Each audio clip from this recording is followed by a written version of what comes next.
예, 반갑습니다. 저는 제가 원래 살던 동네가 강북구 또 창동, 수유리, 미아리, 그래서 저는 강북 지역에 오면은 굉장히 친숙하고 고향에 온 것 같습니다.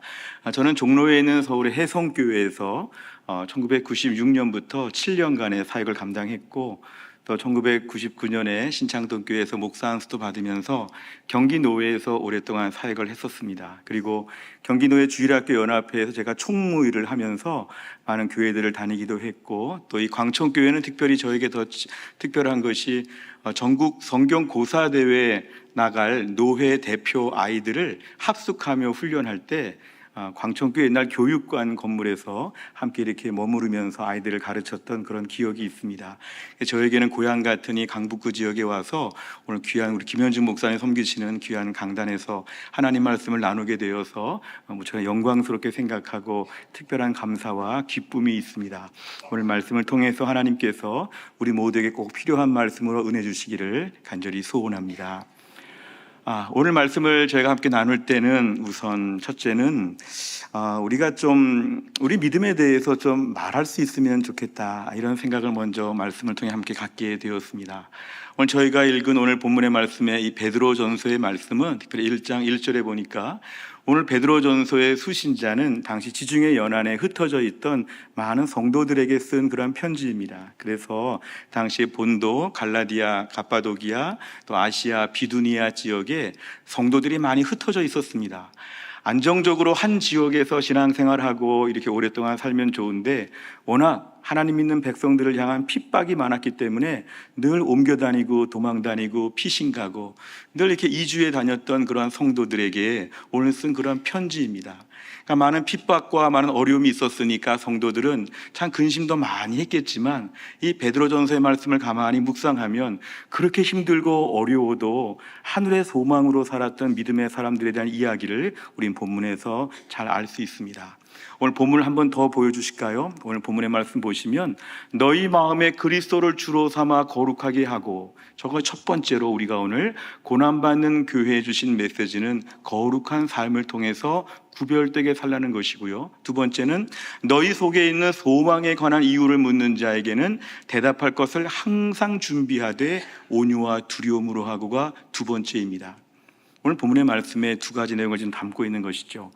우선 이것인데요, 그렇게 핍박받고 고난받으면서도 성도들은 어떻게 구별되게 살 수 있는가에 대해서 보여주라는 것입니다. 우리가 다 인지상정이라 힘들고 어려우면 짜증도 나고 또 믿음도 버리고 험악해지고 여러 가지로 많은 반응들이 있을 수 있는데, 너희가 핍박받는 시대에 핍박받는 땅에서 성도로서의 구별된 모습을 보여주면서 예수 믿는 사람은 뭔가 다르다, 이것을 좀 보여주라는 것이 오늘 본문에 있는 그런 첫 번째의 그런 당부 사항이었습니다. 하지만 또 한 가지, 두 번째 당부사항은 뭐냐 하면요, 너희가 그렇게 힘들고 어려울 때 주변 사람들이 궁금해할 것이다. 우리 같으면 그 정도 핍박당하면 교회 안 나가요. 우리 같으면 그 정도로 어려우면 예수 안 믿고 말지. 우리 같으면 그렇게까지는 살 수 없는데 어떻게 당신은 계속 예수를 믿나요? 도망 다니면서도 어떻게 신앙을 버리지 않나요? 그렇게 힘들 텐데 어떻게 짜증을 안 내고 그렇게 은혜롭고 그렇게 거룩한 삶을 잘 살 수 있나요? 좀 궁금합니다. 사람들이 분명히 이렇게 물어볼 것이다. 어떻게 너희는 믿음을 지키고 사는가에 대해서 사람들이 궁금해할 때 너희는 항상 마음속에 대답할 것을 준비하고 있으라고 이렇게 말씀합니다. 온유와 두려움으로 좋은 태도와 아주 부드러운 마음을 가지고 내 마음에 이 시대의 핍박 속에서도 내가 믿음을 지키는 이유, 그렇게 매를 맞고 그렇게 집에서 쫓겨나고 직장에서 쫓겨나고 어려움 가운데도 내가 오늘 꿋꿋하게 믿음을 지키는 이유에 대해서 오늘 내가 말할 수 있도록 이것을 항상 마음에 준비하고 있으라는 것입니다. 사실 이 부분은 매우 중요한 것이었습니다. 사실상 이들에게 있어서 신앙 고백과 간증이 분명한가? 나 혼자 내 속에 깊은 믿음이 있다, 남들은 알 수 없는 나만의 믿음이 있다, 이게 아니라 남들 앞에서 분명히 공포할 수 있는, 남들 앞에 분명히 설명할 수 있는 나만의 신앙 고백과 간증이 너에게는 있어야 된다, 개인적으로 분명해야 된다. 이 부분을 강조하는 것입니다. 우리가 우리 소망에 관한 이유를 묻는 자에게 본문에서 무슨 말을 하라고 했냐면요, 가만히 묵상을 해보면 이런 것이죠. 나는 예수 믿기 전에 어떻게 살았는가? 나는 예수 믿기 전에 얼마나 공허한 인생인가? 내가 얼마나 가난하고 어렵고, 아니면 부유하고 똑똑하고 잘 인생을 살았다고 할지라도 그래도 뭔가 알맹이 없는 인생, 나만의 슬픔과 절망과 황폐함이 있었는데 내가 얼마나 예수 알기 전에 어렵게 살았는지에 대해서 말할 수 있는 것이 준비되어 있으라는 것입니다. 예수 믿으니까 너무 좋은데 예수 믿기 전에 얼마나 내 인생이 척박하였는지에 대해서 항상 내 안에서 말할 것을 준비하고 정리해 놓으라는 것이죠. 또 한 가지 이런 게 있을 수 있는데요, 내가 어떻게 예수를 믿게 되었는가, 이 부분에 있어서 불신자들이 궁금해 하겠죠. 당신은 어떻게 예수 알게 되었습니까? 어떻게 예수를 믿었습니까에 대해서 항상 말할 수 있는 뭔가 나만의 분명한 것에 그 스토리가 있는가? 그냥 단순하게 태어나고 보니까 부모님이 믿어서 따라 믿었습니다. 우리 집주인이 예수 믿는 거 보고 그냥 따라갔습니다. 그냥 어렵고 힘든 시간 통해서 그냥 한번 교회 나가봤습니다. 그냥 그러고 지금까지 다니고 있습니다. 이렇게 말하지 말고 내가 오늘 어떤 식으로 말미암아 예수를 분명히 믿게 되었는지에 대해서 나만의 그런 스토리를 한번 정리해 보라는 것입니다. 어찌 보면 이런 걸 정리하다 보면은 오늘날 눈물과 감격이 넘칠 수 있죠. 나는 탕자와 같이 늘 도망다니고 늘 방황하는데 하나님이 뒤에서 나를 낚아채셔가지고 예수를 믿을 수밖에 없게끔, 주변에 이런 사람도 만나고 주변에 이런 상황도 오고 여러 가지 많은 우여곡절이 있었으나 결국은 하나님이 나를 낚아채셔가지고 예수 믿게 하시고 지금까지 믿음을 지키게 하시는 하나님의 역사가 있었습니다. 이런 것에 대해서 뭔가 말할 수가 있겠는가? 또 한 가지는 나는 예수 믿고 나서 뭐가 달라졌는가? 저는요, 예수 믿고 나서 많이 변했습니다. 아주 표피적으로 말하면 부자가 되었다, 건강해졌다, 이거저거 좋아졌다고 할 수 있으나 이건 좀 개인차가 있는 부분이기 때문에 누구도 부정할 수 없는 확실한 것은 내가 예수 믿고 인생의 목표가 달라졌습니다. 저 예수 믿고 인생의 꿈이 달라졌습니다. 열심히 공부하는 이유, 열심히 운동하는 이유, 열심히 매일 아침마다 뛰어나가는 제 인생의 목표가 달라졌습니다. 저는 그래서 지금까지 예수 믿고 나서 인생이 완전히 바뀌었습니다. 옛날 친구들 만나면 너는 누구니? 이렇게 물어볼 정도로 저는 달라진 삶을 지금 살고 있습니다. 여기에 대해서 누군가에게 말할 수가 있겠는가? 이거를 준비하라는 것이죠. 또 이런 것도 있을 수 있죠. 나의 신앙 고백은 무엇인가? 저는요, 죄인입니다. 날 때부터 지금까지도 죄인이고 앞으로도 죄인으로 살 것인데 예수 그리스도께서 나를 위해 이 땅에 오셔서 십자가에서 죽으심으로 말미암아 그 피를 믿는 나에게 죄가 없다, 의롭다, 깨끗하다, 천국 백성이다, 이렇게 말씀해 주셔서 저는 하늘나라 갈 수 있는 주의 백성이 되었고 지금 저는 믿음으로 하루하루 기쁨으로 살고 있습니다. 저는 오늘 죽어도 천국 갑니다. 오늘도 육신의 아버지는 돌아가셨거나 약하셔도 하늘나라 아버지가 계셔서 저를 극진하게 돌보십니다. 저는 예수 그리스도를 구세주와 주님으로 영접했기 때문에 주인을 모시듯이 예수님 말씀 한마디면은 늘 일사불란하게 뛰어다니면서 순종하려고 했습니다. 교회에서 많은 봉사하고 수고하는 거 귀찮거나 힘들지가 않고 내 삶의 목적과 의미 되어서 너무너무 기쁩니다. 저는 그래서 신앙생활 하면서 저는 오늘도 분명한 믿음을 가지고 살 수 있습니다. 이렇게 믿음의 고백을 불신자들, 궁금해하는 사람들한테 말할 수 있도록 준비하라는 것입니다. 우리 주변에 많은 사람들을 관찰하고 있습니다. 혹시나 가족 중에 믿지 않는 분들이 계시면 궁금해할 것입니다. 이 무더위에 주일날 아침에 교회를 간다고 다 준비해가지고 교회를 가고 이 무더위 가운데 하루 푹 쉬면 좋은데 교회 와가지고 예배하고 섬기는 것, 가족들 중에 믿지 않는 분들은 궁금해할 수 있습니다. 우리 친구들, 동네 사람들이 궁금해합니다. 저 사람은 주일 아침에 안 쉬고 어디를 갈까? 이런 사람들의 많은 반응을 보면서 우리가 오늘 분명한 것은 나의 신앙 고백과 간증, 나의 믿음의 이유, 나의 믿음의 분명한 정체성, 이런 것들을 저희가 분명히 준비하고 있으라는 것입니다. 오늘 우리 주변에 수많은 사람들이 말을 안 해서 그렇지 더 궁금증을 쌓아놓고 있을 것입니다. 당신은 왜 믿음 생활합니까? 당신은 왜 이렇게 어려워도 신앙생활 열심히 합니까?에 대해서 우리에게 물어보려고 할 때에 우리 안에서 대답할 것을 잘 준비해서 아주 은혜롭고 풍성하게 신앙 간증을 다 할 수 있기를 주의 이름으로 축원합니다. 오늘 본문의 말씀에 두 번째로 살펴볼 수 있는 것은 우리가 오늘 이렇게 누구한테 말을 잘 정리해서 신앙의 이야기를, 믿음의 얘기를 해주려고 하면 우리 안에 자체적으로 준비가 되어 있어야 합니다. 내가 믿는 믿음이 분명해야죠. 내가 왜 신앙생활 하는지 말하기 전에 나 안에 생각이 정리가 되어야 합니다. 흔히 보수적인 신앙을 가진 분들을 반지성주의로 보는 사람들이 있습니다. 열심히 예수 믿고 보수적인 사람들은 덮어놓고 믿는다. 성경도 펴보지 않고 딱 덮어놓고는 그대로 믿습니다. 내용을 물어보시면 모릅니다. 이런 분들이 많이 계십니다. 덮어놓고 믿으니까. 이 성경을 펴서 봐야 되는데 의외로 보수적인 신앙 가진 분들 중에 그런 분들이 있습니다. 제가 신학대학원 다닐 때요, 총신대학교의 교훈이 제일 처음에 목회자가 될 분들에게 신자가 되라, 또 예수 잘 믿어야 목사 된다, 첫 번째고요. 두 번째는 학자가 되라는 것입니다.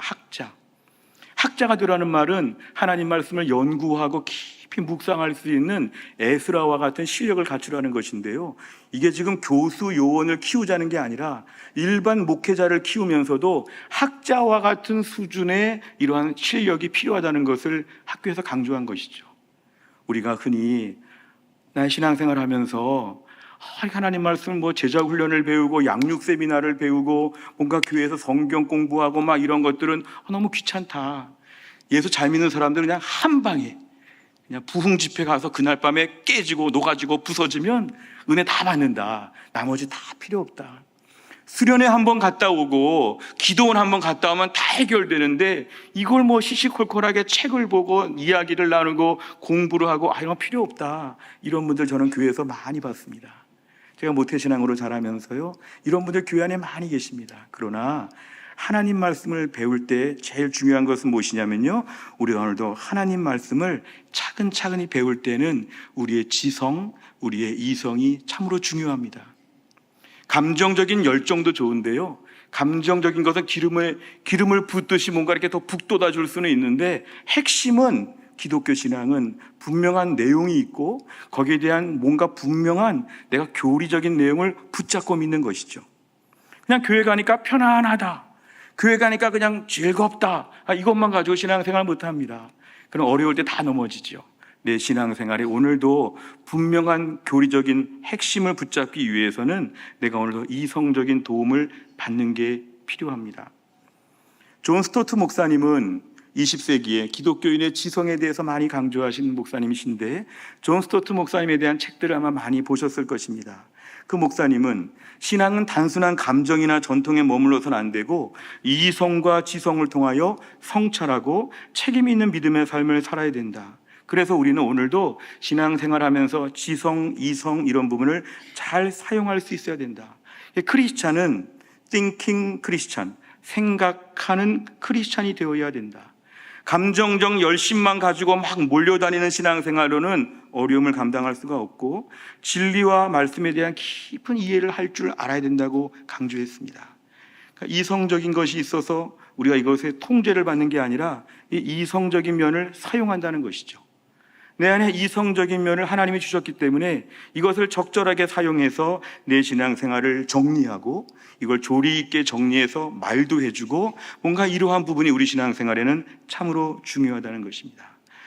이런 차원으로 볼 때 종교개혁가들 중에 멜랑이톤이 참 중요합니다. 사진 좀 보여주실까요? 멜랑이톤은 루터보다 14살이 어린 그러한 학자였는데요, 이분은 비텐베르그 대학의 헬라어 교수로 부임을 해가지고 루터가 앞에서 종교개혁을 막 운동을 벌리듯이 몰고 나갈 때 그 뒤에서 모든 루터의 신학을 체계적으로 정리한 그런 학자입니다. 사실 이 멜랑이톤이라고 하는 분은 그런 면에 볼 때는 이성적인 면을 우리 신앙생활에 잘 활용한 것이죠. 우리가 뭐 믿음과 이성의 조화라고 하니까 너무 거창한데요. 멜랑이톤이 말한 이성적인 건 뭐냐 하면은 하나님 말씀에 대해서 잘 정리하고 체계적으로 이걸 교육을 시키고 이것으로 사람들을 가르치는 것을 그런 매우 중요하게 봤습니다. 사실 루터를 비롯한 종교 개혁가들 중에 일부는 굉장히 이성을 부정적으로 봤습니다. 뭔가 똑똑한 이 중세 스콜라 신학 같은 까다롭고 복잡한 이러한 것이 우리 믿음 생활을 방해하니까 아예 믿음만을 강조해야 되지 이성적인 차원은 신앙의 방해꾼이 된다. 그러니까 자꾸 저렇게 이성은 빠지고 믿음만을 강조하는데, 멜랑이톤이 볼 때는 이성적인 면을 활용하여서 하나님 말씀을 체계적으로 정리하는 것이 신앙생활에 너무도 중요하다. 그래서 그는 1521년에 신학 총론이라고 하는 로치 꼬미네스라고 하는 그러한 조직 신학 책을 정리해서 루터가 앞에서 막 가르친 것들을 가지고 뒤에서 다 체계적으로 이론적으로 정리를 해서 이것이 루터의 신학에 얼마나 중요한 자료가 됐는지 모릅니다. 1530년에는 아우구스부르크 신앙 고백을 통해서 제국 의회에서 기독교의 핵심이 무엇인가를 그는 발표하면서 이것이 바로 로마 카톨릭 교회와 종교개혁 교회가 뭐가 다른가를 그는 잘 설명했습니다. 결국 이 멜랑이톤의 역할은 루터의 신학을 잘 정리하다 보니까 이거 지금까지도 잘 남겨져 있기도 하고요. 당시의 로마 카톨릭과의 대화에 있어서도 도대체 루터가 말하는 게 뭐냐, 도대체 종교개혁이 말하는 게 뭐냐를 잘 설명할 수 있는 그런 준비를 갖추고 있었습니다. 그래서 나중에 그는 종교개혁 시대에 좀 과격한 개혁자들도 많고요, 감정적으로 뜨겁다 보니까 막 이렇게 좀 폭력과 충돌과 이런 것이 있을 수 있었을 때에 이 멜랑이톤은 중재하는 일을 잘 감당했습니다. 그래 로마 카톨릭과도 일정하게 우리의 주장을 밝히는 것을 멜랑이톤이 제일 잘했고요, 나중에 찌빙글리와의 성찬 논쟁 때도 주장을 잘했고요, 칼빈과의 사이에서도 중재할 때 멜랑이톤이 중간 역할을 해가지고 루터와 칼빈의 중간 역할을 잘 감당했습니다. 많은 학자들은 종교개혁 시대에 중재하는 역할은 멜랑이톤이 최고라고 이렇게 얘기를 합니다. 결국 하나님 말씀에 대해서 그냥 싫어, 그냥 믿어, 그냥 좋아, 이게 아니라 우리가 믿고 있는 바는 무엇인지, 당신들이 말하는 것은 무엇인지, 우리의 접점은 무엇이고 우리의 차이점은 무엇인지를 멜랑이톤이 잘 정리했다는 것을 우리가 알 수 있습니다. 그는 하나님 말씀을 잘 풀이하고 설명하면서 결국은 그 시대 가운데서 하나님 말씀을 잘 정리하고 잘 체계화한 인물로 우리가 평가를 받고 있습니다. 세 번째로 볼 때는, 그렇다면 종교개혁 시대에 종교개혁가들은 대답할 것을 항상 준비하며 살았습니다. 오늘 본문의 말씀처럼 도대체 종교개혁가들이 뭐를 믿느냐, 뭐를 그렇게 지키기 위해서, 뭐가 그렇게 중요해서 순교도 하고 막 교회가 문을 닫고 막 마을을 불태우기도 하고 도대체 무엇이냐고 할 때에 종교개혁가들은 점차로 대답할 것에 대해서 일정하게 준비하는 것을 점차 많이 갖추게 되었습니다. 근데 종교개혁의 원인과 배경들을 볼 때 많은 사회학적 분석을 통해 보면 신성로마 제국이라고 하는 느슨한 그 연합 국가의 체계에서 민족 국가들이 지금 막 일어나려고 할 때 그런 민족 정신으로 말미암아서 종교개혁이 온 게 아닐까? 아니면은 중세 봉건제 사회에서, 장원제 사회에서, 농업 중심의 사회에서 상공업 중심의 사회로 바뀌면서 사회가 지금 막 급하게 요동칠 때에 종교개혁이 그냥 생길 수밖에 없지 않았을까? 흑사병으로 유럽 인구의 30%가 죽는 이 참담한 때에 사람들의 영혼이, 마음이 갈급해서 더 그렇게 종교개혁에 열정을 품은 것일까? 1453년에 동로마 제국이 이슬람에 의해서 멸망당하면서 이제 옆에 울타리와 같았던 동로마 제국이 없어지면 전부 다 모든 유럽이 이슬람화되는 것이 아닌가에 대한 두려움에 대한 반응이 아닐까, 이런 얘기들이 많이 있었습니다. 한편으로 볼 때는 이런 시대에 로마 카톨릭 교회가 이걸 감당할 만한 영적인 능력을 잃어버리고 고급 사제들은 너무 부패하고 타락하고 밑에 있는 그 일반 성도들은 너무 미신 중심으로 한 일화를 보니까요, 성인들의 각각의 이름을 걸어놓고 몸의 질병을 고치는 데 쓰는 이야기도 참 많습니다. 어떤 성인은 류마티스에 강하고, 어떤 성인은 위장병에 좋고, 어떤 성인에게 붙잡히 도움을 요청하면 나의 모든 문제를 해결해주고, 성인들 한 명 한 명을 놓고 자신의 소원을 다 성인들에게 빌기도 하고, 성인들의 뼈 조각을 요만큼씩 잘라놓고 거기다가 막 빌기도 하고 기독교가 온통 미신으로 화했던 그러한 시대 가운데 그래서 종교개혁이 발생한 게 아닐까, 이게 일반 사회학자들과 로마 카톨릭 교회가 그런 얘기를 많이 했습니다. 그러나 종교개혁가들은 그게 아니라는 것이죠. 아드 폰테스라고 하는 말은 근본으로 돌아가자, 근원으로 돌아가자는 라틴어 말인데요, 이것은 초대교회 당시에 아주 교회가 행복하고 즐겁고 사이좋게 잘 지냈던 그 아름다웠던 모습으로 돌아가자고 하는 그런 의미의 아드 폰테스가 아니라 초대교회가 분명히 강조했던 예수 그리스도의 십자가의 복음에 대해서 중세 로마 카톨릭 교회가 왜곡했다. 교리가 부패한 것이죠. 어찌 보면 생활적으로 타락하고 부패한 것은 물론 심각하지만 이건 둘째 문제입니다. 종교개혁가들이 그것 때문에 목숨을 걸고 막 교회에서 이렇게 막 일한 게 아니었죠. 결국은 예수님을 믿음으로 말미암아 의롭다함 받는 은혜, justification by faith라고 하는 칭의에 대한 부분이 중세교회가 많이 물을 탔습니다. 마치 콜라나 커피에다가 물을 얼마나 집어넣는지, 이게 콜라인지 커피인지 주스인지 모를 정도로 이것저것 잡다한 것으로 다 물을 탔죠. 인간이 그렇게 되는 것은 하나님의 은총이 들어와서 우리가 오늘 주사기에다가 주사를 놓듯이 하나님의 은총이 들어와서 선한 행위를 많이 해서 공로와 업적과 고행을 통해서 내가 오늘 의를 많이 쌓아서 점점점 의롭게 되어서 마지막에 구원받는 순간까지 간다고 하는 행위 구원론적인 것이 구원받는 방법인 것처럼 로마 카톨릭 교회가 그렇게 가르쳤습니다. 그런데 종교개혁가들은 아니다. 우리는 부패하고 타락하고 원래 아무것도 아닌데 예수님의 의가 전가돼서 우리는 구원받은 것이다. 우리의 의가 점점 차고 올라서 일정한 수준에 도달해서 구원받는 게 아니라 우리 예나 지금이나 다 부패하고 타락했는데 예수님의 십자가의 죽으심으로 말미암아 우리가 그 의를 힘입어서 우리는 의롭게 되는 것이다. 이게 루터가 말한 전가된 의라고 하는 이것이 중요한 것입니다. 로마서 1장 16절과 17절을 같이 볼까요? 시작.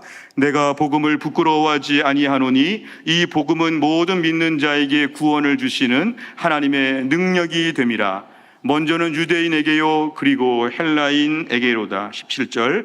복음에는 하나님의 의가 나타나서 믿음으로 믿음에 이르게 하나니 기록된 바 오직 의인은 믿음으로 말미암아 살리라 함과 같으니라. 아멘. 저 말씀을 종교개혁가들이 찾아낸 것입니다. 성경책 안에 저 말씀이 있었지만 마치 깊은 가방 속에서 물건을 찾아내는 것처럼 저걸 찾아낸 것입니다. 그리고 이것이 교회의 핵심이라는 것을 강조했습니다. 중세교회는 저런 말씀에 주목하지 않았고 다른 잡다한 것이 너무 많았는데 루터와 칼빈과 종교개혁가들은 저런 걸 찾아낸 것이죠. 1544년에 제국의회에서 종교개혁가 존 칼빈은 종교개혁의 필요성에 관하여 논문을 발표하는데 거기 보면 칼빈은 우리는 교회가 부패하고 타락했기 때문에 종교개혁한 게 아니다.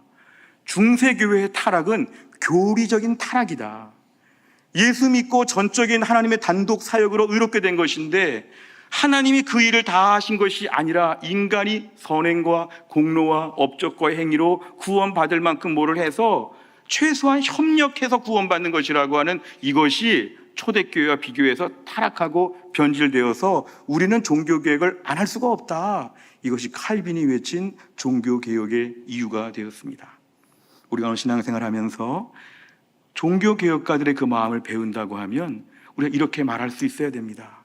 중세교회는 타락하고 부패해서가 문제가 아니라 예수 믿고 의롭다고 하는 것이 많이 희석되었기 때문에 문제다. 그렇다면 오늘도 우리는 분명한 이런 답변을 할 수 있어야 됩니다. 갈라디아 2장 16절 말씀 볼까요? 다 같이 봅니다. 시작.